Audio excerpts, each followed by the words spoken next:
Peggy 3.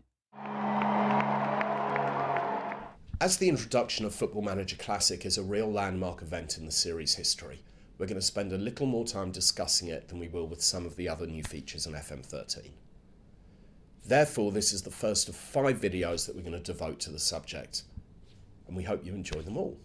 So, what is Football Manager Classic? Football Manager Classic, or FMC as I'm now going to call it, is a whole new way to play Football Manager. It's not a new game as such, it still features the same exhaustive database of players and 3D match engine that millions of players around the world have come to know and love in the full-fat version of the game. It's simply been redesigned so that it's now quicker to play. Or, to put it another way, FMC is Football Manager for people without a lot of time on their hands.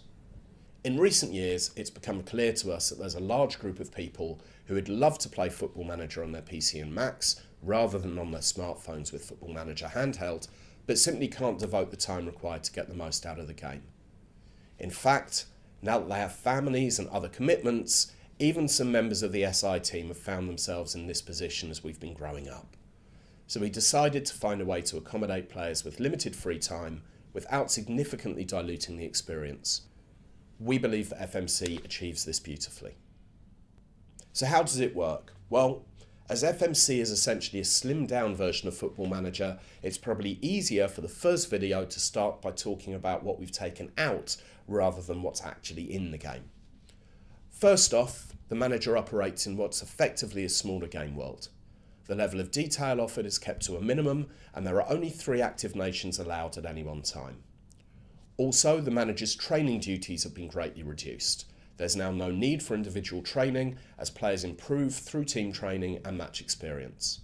The manager also has to deal with lower input of information from the media, and interaction with the board and other staff members is kept to a minimum.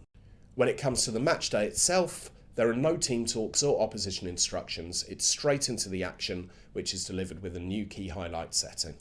And by default, the match is viewed at a slightly faster than real world speed.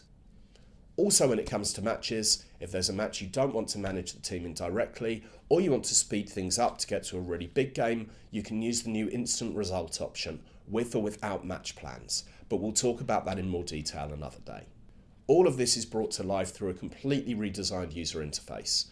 We've reduced the level of competition, player and team statistics the manager has to contend with, and these are presented on a vastly reduced number of screens. The whole look and feel of the game has changed, and the player can customise many of the screens to change it even further. The result of all of this is that an FMC player should, in theory, be able to negotiate a full season in less than 10 hours of gameplay, and the challenge mode, which we'll look at in another video, will be even quicker than that. Over the course of the next few videos, we'll take a more in-depth look at some of FMC's main features, and I look forward to talking to you about it all then.